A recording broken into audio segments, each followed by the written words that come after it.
Lalamove. Okay.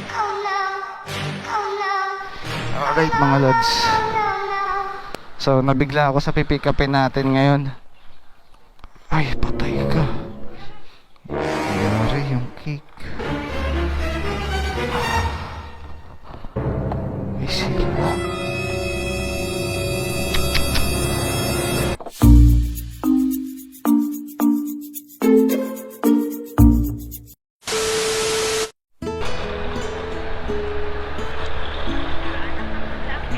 So ito mga idol, meron tayong nakuhang first booking kay Lalamove.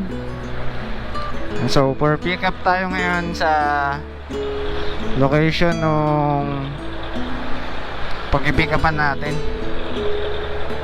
Alright, so ayan 6:47 AM mga lods, lumabas tayo.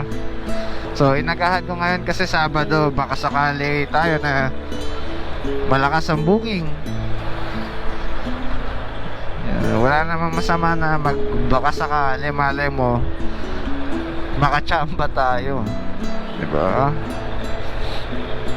So kahit na medyo malayo yung pick up location dun sa pinanggalingan natin, is ayos lang. Huwag lang tayong masisiro.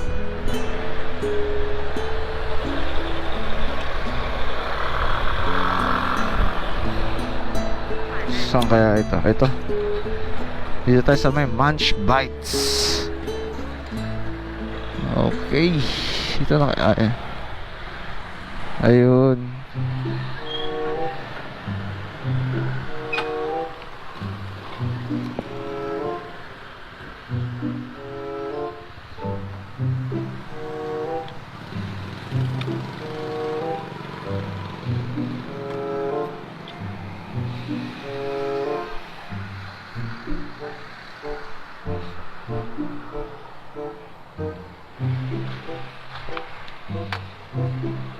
Ba to?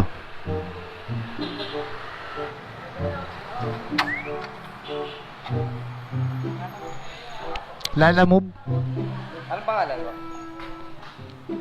Wala siya nakalagay na pangalan. Ano to? Cherries May. Oh, cake yung nadala eh. Huwag mong subukan. Masisira ang buhay mo.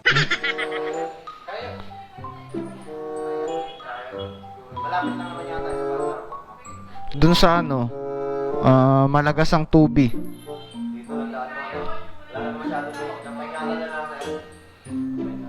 Cake pala to.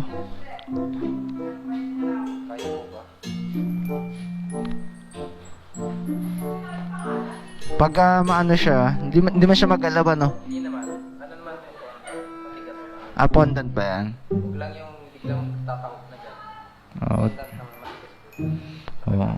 Dahan-dahan na lang siguro ako. Sige, laban na. Bayad naman na to ni customer, ano? Ayun na naman pa yung binili mo eh. Oh, dino daw eh. Kaka-confirm ko nga. Jurassic, ano.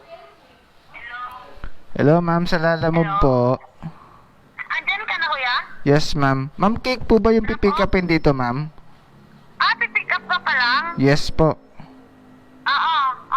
Yung Na yan. yung Jurassic. Dinosaur. Okay po ito, ma'am. Paingat na lang, kuya. Sige po, mga 80 lang kurbada na ito, ma'am. Ali pa pa. Sige po. Thank you. Okay, ma'am. Salamat din po. Okay lang sa kanya 80 kurbada. Hindi niya siguro naintindihan. Sige, thank you po.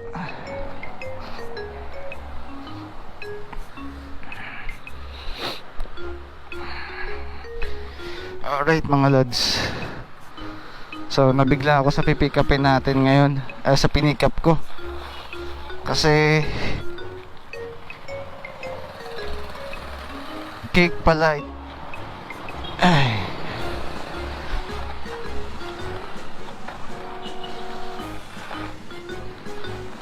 Yan, nakabigla nga ako mga lods. Kasi hindi ko expect na ganito yung pipick upin natin dito. Kasi nung inaccept ko tong booking, is wala naman nakalagay sa note yung customer na cake yung pipick upin natin dito. So iniisip ko na lang ngayon is sana wag masisira yung cake sa loob, diba? And I'm sure na mahal tong cake na to, na siguro worth of 1,000 plus to. Kaya hindi tayo magpapatakbo ng mabilis, dapat hindi rin tayo malubak. Ayan, dapat dahan-dahan lang talaga tayo, hindi siya pwede malubak na yung mabilisan. So ang takbo natin na ito mga 10 to 20 km per hour lang, alalay lang talaga. The first time ko lang pumikap ng gantong cake na nanghinayang naman na ako kasi first booking ko to sa layo ng pick up location mga lods. Okay. Kaya pipilitan ka talaga na kuhain na lang. Nandun ka na sa pick up location eh. Pero kung nalaman ko to nung bago ko pa pick upin, malamang pinakancel ko na lang to. Pupuntahan na natin to mga lods, and then let's go. Nalampasan na natin. So hindi, dahan-dahan naman ako dumaan sa hams. So kinakabahan talaga ako mga idol, kasi baka mangyari rito sa cake is masira, no? Yun talaga yung pinapangamba ko ngayon mga idol, kasi ayoko naman talaga tumanggap ng ganito.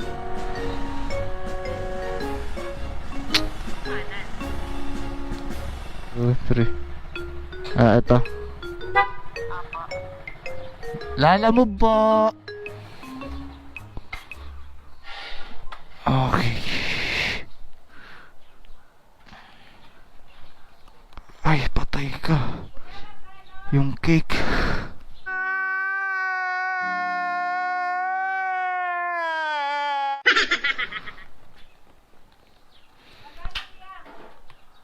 $67 po. 67. 67.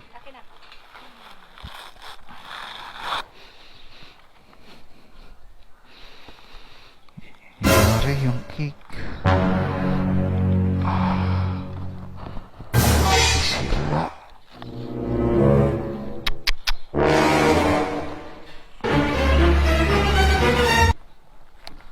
Yes. Perfect. Wow naman! Wow! Yan naman, wala pong ano yan. Iningatan ko, 20 lang yung takbo. Okay na po. Salamat po, God bless po.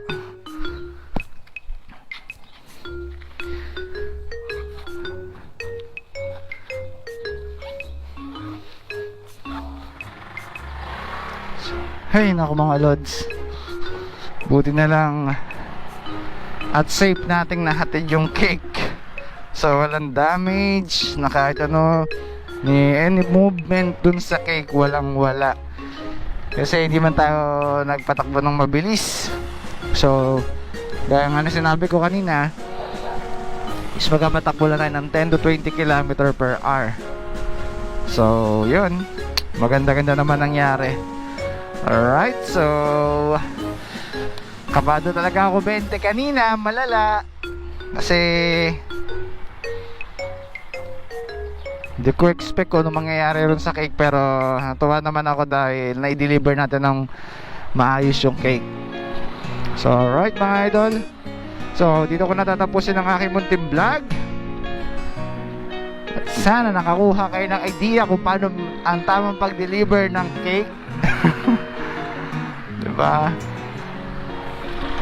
And this is Mark Motor Vlog, and peace out.